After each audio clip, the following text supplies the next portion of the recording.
And now, live from San Francisco, it's Barbara Simpson on Hot Talk 560, KSFO.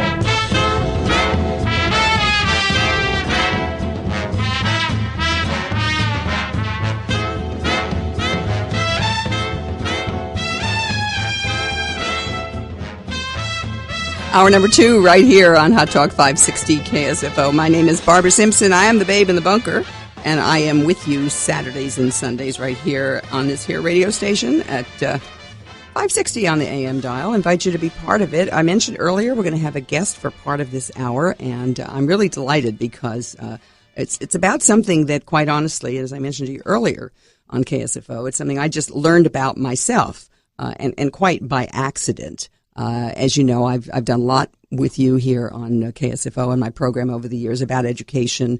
Certainly, it's an issue that we are dealing with as the election comes up because we're being asked to vote on a whole variety of measures supposedly to give more money into our educational system. And we're told that if we don't do that, our poor kids are just going to be, they're just not going to learn anything. Well, you think back to years and years and years ago when they had 45, 50 kids in a class, or they had 4 or 5.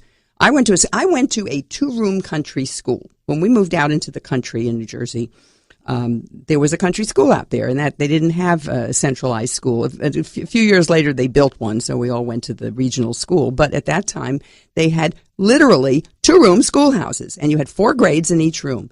Now, I went for 1 year.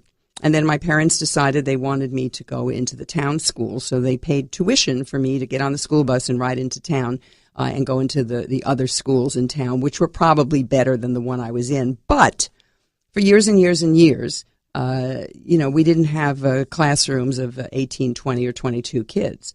And kids learned. If you look at tests that were given to children in those days, and you found that they were much harder than what they give kids today.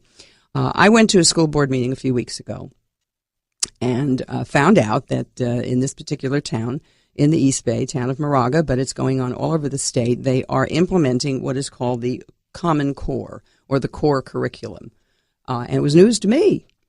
So I stayed and I listened and I wondered what was happening. And they're spending a lot of money. They are literally retraining the teachers, and they are literally changing the curriculum. And the kids will eventually, they're not going to have books for the most part. They will have laptops. It's changing everything. Now, is this good or bad? Well, it can be debated both ways. But a little book crossed my desk last week, and it's called Common Core, A Trojan Horse for Education Reform, and it's put together by a woman who is a friend of this program. She's been a caller.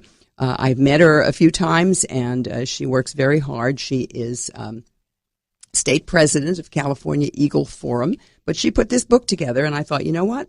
With all the talk about education and need the money, got to raise the taxes, do people know this is going on? And they don't. So Orlean Koehle is with us right now. Orlean, thank you. I know it was last minute arranging to have you with us, and I'm really glad you were able to do it. Thank you for having me on, Barbara, and thank you for bringing this topic before the audience. I think it is so important as well. How did you find out about it? Well, my husband and I, a few years ago, built a second home up in this cute little town of Heber City, Utah, close to where my sister has kind of a little mountain cabin. And I was there for the month of July, where my son and his wife come from Texas to get out of the heat every summer, and I get to be with my cute grandchildren. While I was there, I was invited to speak before a group called Cornerstone for Freedom, kind of like a Tea Party group that they have in Heber City. And they're the ones that introduced me to Common Core. There are 3 moms against Common Core right there in Heber City who have their own website, amazing information that they have up there. And Eagle Forum of Utah has also strongly come out against this. They formed an amazing coalition called the Utahns Against Common Core, also an excellent website. So it was mainly there I learned about this, and like you, I thought I was really an expert on education. I'm a retired teacher. I retired 2 years ago, never hearing anything about this, but it was actually in 2010 that this was kind of snuck through, and that's when the governors were all asked to sign on to it because they were offered this amazing stimulus money, and they're also strapped for money. And that's how Obama was able to do it without anyone knowing about it. He bypassed Congress. He already had the stimulus money, carte blanche, and he was able to go to the governors and say, I know that you are in need of money. If you will compete for this stimulus money, you will perhaps be able to win this, and it's $4.5 billion. Of course, the governors were excited about Stop again. 4.5, is that million or billion? Billion. Did I say million? Oh, I wasn't sure. I want to be sure. A B with a B, right? B with a B. Okay. So $4.5 billion, and 46 governors have signed on. Mm-hmm. And the only states that refused was Texas, Alaska, Nebraska, Virginia, and part of Minnesota. Minnesota accepted the English standards, but not the math standards. Mm-hmm. And fortunately, those governors had enough sense to actually look and wait and look at the standards. The rest of them had to do this sight unseen. They weren't able to even see the standards yet. But because of the competition part of this, it was almost like a badge of honor to be able to win the money. And only 11 states have actually won the money. And it was not a huge amount, but I guess it was considering their states. California, had they won, would have gotten $400 million. But then they're left holding the bag for what the real costs are. And like you said, these costs are enormous. For California, it's going to be something like $1.6 billion to bring in all of this. And like you said, it's going to be computers for all of the children, e-books, special training for all of the teachers. And then in 2014, they will have their assessment tests coming in. Mm-hmm. And that's also going to cost more money. So it's an enormous cost. And the sad thing is hardly anyone knows about it, like you said. And state legislators were bypassed because most of the legislative sessions were not being held when Obama went to the governors. Let me ask you, when did you say this happened in 2010? Is that right? Yes. And the governors were asked, and they had to compete for the money. But even though they, like you said, California competed, California didn't win, but they still are obligated to be part of it. That's right, and they were not really made aware of the costs that they would have to now have themselves.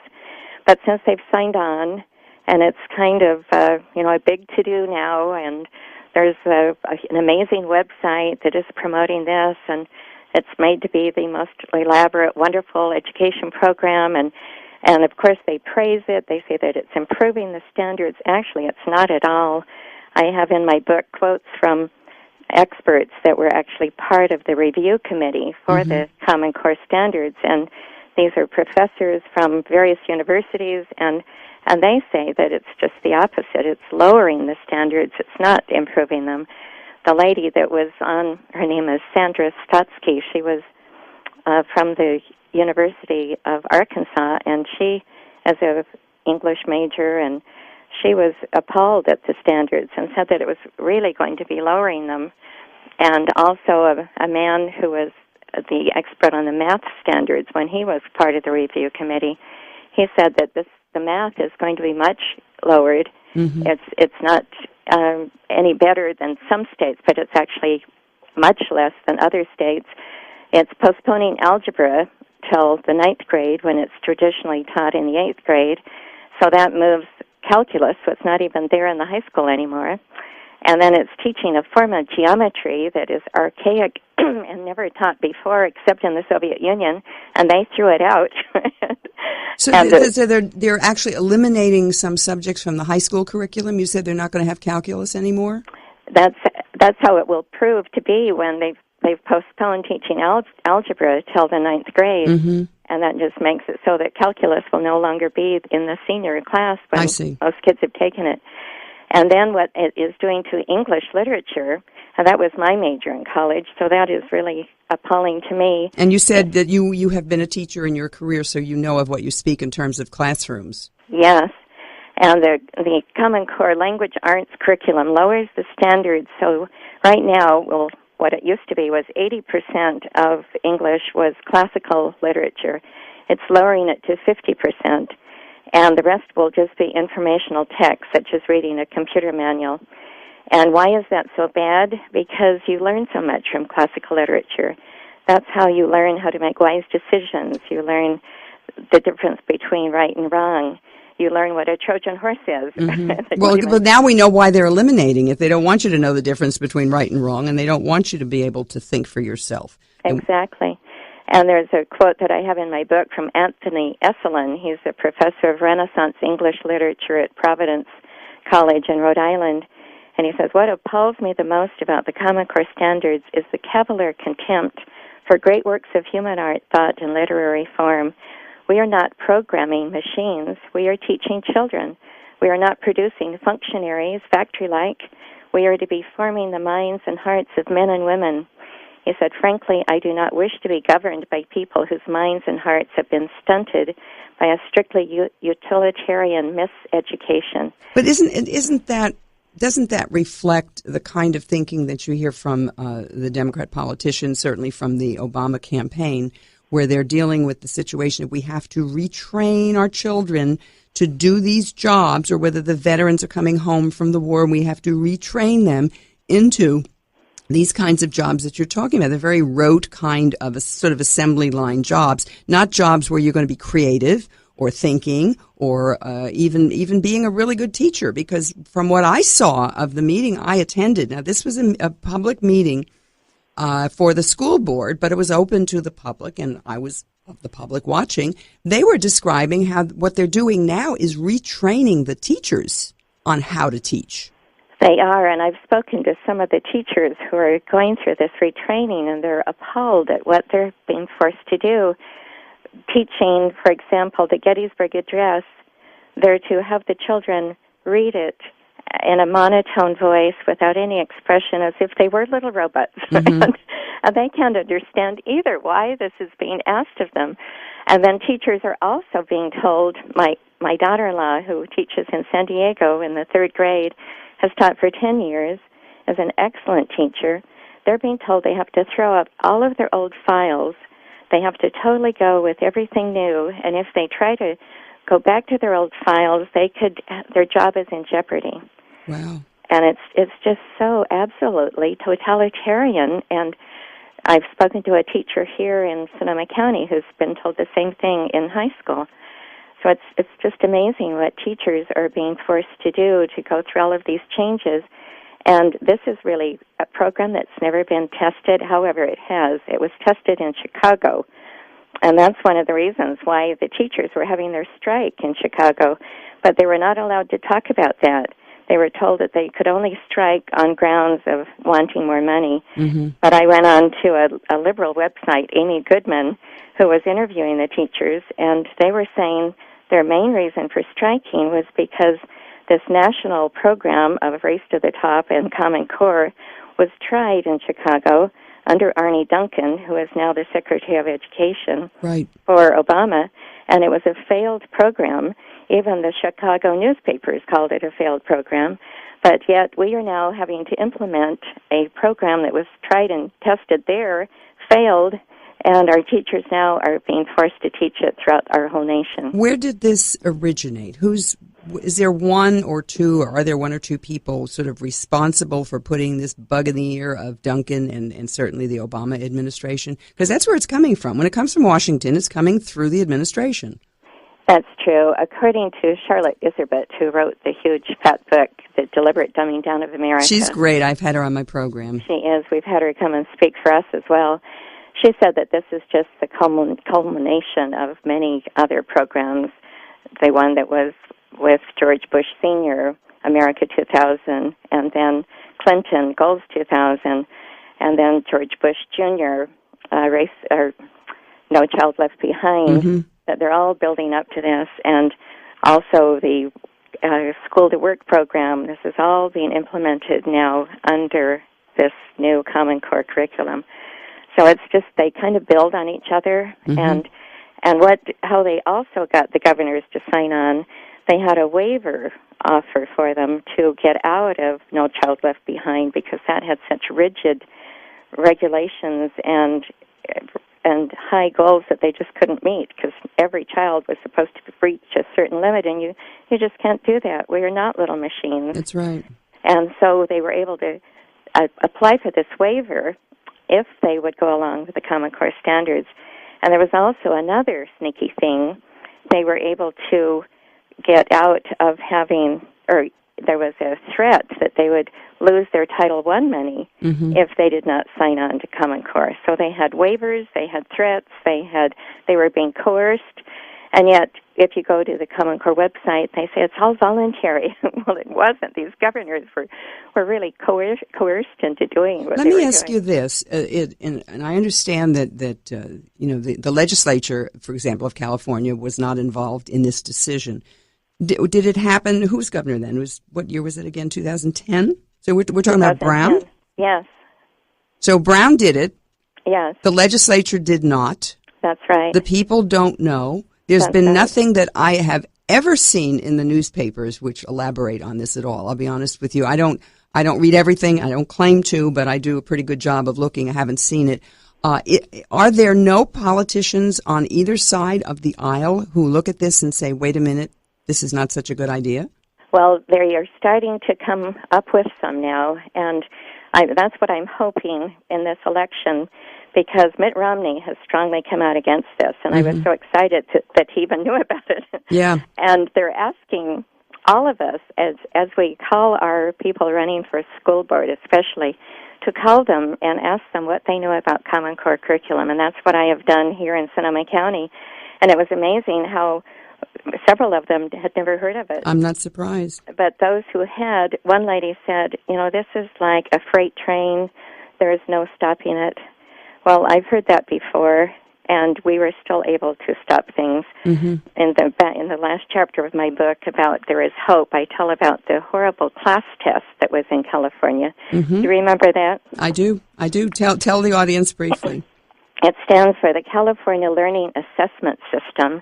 And we were told that this was a most amazing test, that it would test children's critical thinking skills, and it was not just going to test their rote memorization. Well, that's exactly what it was doing. The kids hardly had to have any facts or figures in their head. What they had to do was write little essays that would essentially let whoever was grading this test know their attitudes. So that it was testing their politically correct attitudes. And little by little, as parents began to find out more and more about it, they spoke out against this. Even teachers spoke out against it. Principals did. School districts started to refuse to give the test. And finally, Pete Wilson threw it out in 2006.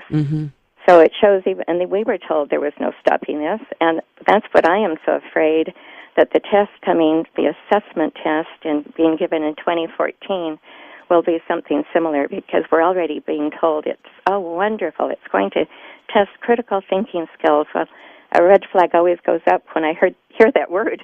Because it means different things to different people, and critical thinking means if you agree with me politically, that's fine. But a fifth grader is not going to be able to do critical thinking unless they've been taught how to do it. They don't teach it. No, they don't. And to some of these people, critical thinking means you agree with the liberal agenda. And that's kind of what that test was all about. And when you find out who really has written this Common Core curriculum, it's a group of very interesting leftist people. It's a cartel. We're being told it's a state standards curriculum, that the states all had their input.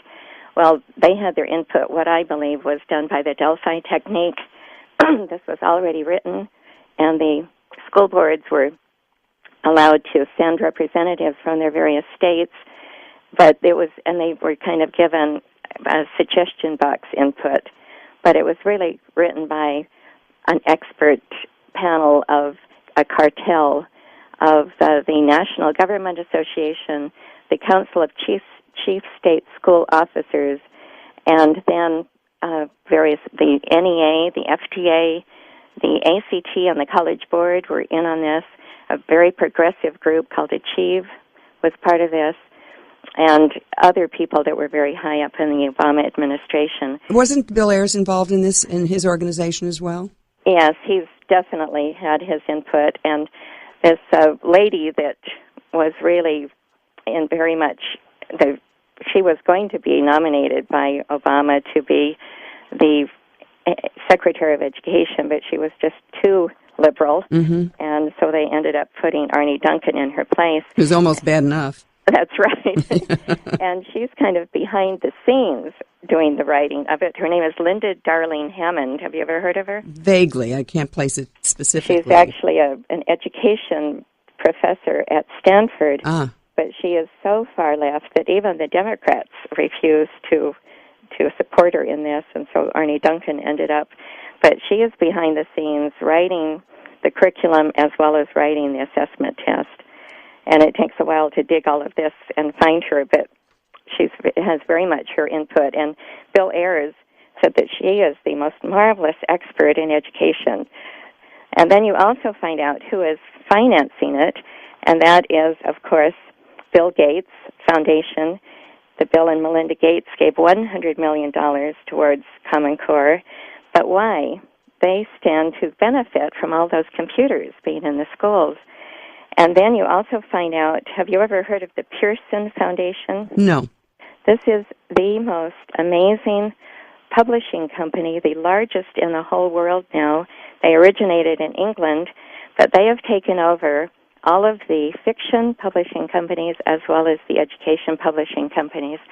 But they do it by letting them still maintain their name. So you don't really know until you do some more research. They own all of the education companies now that are doing all of our textbooks. So in other words, one company is the source for all of the books that will be used in all of the schools. That's right. And Wow. they have formed a partnership with Bill Gates. Mm-hmm. So together they have a public-private partnership. They're working with governments as well. And this Pearson Foundation has their companies in 70 nations of the world. So they're pushing Common Core in all of the other countries. So you find out this is not just an American system. And that's how it really ties in with Agenda 21 and with United Nations. And the man that is promoting it all over the world, his name is Sir Michael Barber. He was knighted by Queen Elizabeth for education reform in England, and he happens to work for the Pearson Company. And what a scheme! It gets deeper and deeper and more snarl. It is. Let me before we run out of time here at the bottom of the hour. Your booklet is terrific, by the way, and it was so timely because, like I said, I had just found out about this and was very, very curious, and then I found something from Accuracy in Media, that website. The terrorist Professor Bill Ayers and Obama's federal school curriculum posted on September 21st, 2012. So people can check that, Accuracy in Media. And then I got your book in the mail last week. So how can people get a copy of it? Well, they can go. I actually formed my own little publishing company because I found out about Pearson. And so you can go to smallhelmpressassociates.org. Small, and it's SMALL. Second word is HELM. That's right. Press Associates in Santa Rosa. And there's a phone number here in the book. Shall I give that out? Sure, that would be fine. 707-539-8393. 707-539-8393. Orlean has written this, put it together, just a whole compilation of explaining lots of definitions. She elaborates on a number of the things that we're talking about. But I'm telling you, people, your school, every single school in California is obligated to get involved with this right now. So you need to know about it. By the way, how much is the book, Orlean? Well, I'm offering it 2 for $25, hoping that people will buy one for themselves and then buy one to give to their school board member. Very good. If they're not afraid to look at it, I'm. That's right. You know, I was out of state last week, and I was talking to someone, and I was telling them about this, and I showed them the book, and their eyes raised, and I said, "Okay, when I get home, I'll send you all the information on it and give you the phone number so that you can get yourself some copies of it," because they're just appalled. It is amazing. I've had to speak on this subject a week ago in a large group of 150 people. No one in that whole audience had ever heard of it, and they're very brilliant people. But one man from Sacramento bought 10 of my books and is now giving them to all of his school board members. Good. So hopefully we're going to get the word out. And at the end of my book, Where There Is Hope, you find amazing coalitions that are starting to form in various states. And there is hope. We can't give up, but we can't let this happen. I have a section comparing to what happened under Nazi Germany, and it's so similar. For example, Obama has master teachers, 10,000 master teachers that will go into the schools to promote the Common Core, but they're really going to be like spies to make sure this is happening. Mm-hmm. They receive their salary straight from under him. That's not going to be getting their salary not coming from school districts. That's what Hitler had the same. He had master teachers directly answering to him that promoted his education in the schools of Germany. It's just astonishing. And what's even more so is that during the debate, when I heard when Obama mentioned the Common Core, my ears perked up because I thought, wow, that's the first time I've ever heard anybody mention it outside of that school board meeting that I had gone to. And then, of course, I found this article, and then, of course, I got your information as well. You've done a wonderful, wonderful job on this, and I want to congratulate you on it, Orlean. Let's you and I stay in touch on this. If anything happens, if you find any politicians in California who have the guts to speak out against it, be sure and let me know who they are because I'd like to have them on my program, okay? I will certainly do that. Thank you so much, Barbara. You are very welcome. Her name is Orlean Koehle, and by the way, that is spelled Koehle. It's German, but it's Koehle, pronounced Koehle. The book Common Core, and get in touch with Small Helm, HELM Press Associates, in Santa Rosa, 707-539-8393. I really urge you to take a look at this. Your kids are going to be subjected to this starting next year. Your teachers are being trained in this right now, and I'm not exaggerating. I'm Barbara Simpson, right here on KSFO. To order Common Core online, please visit us at www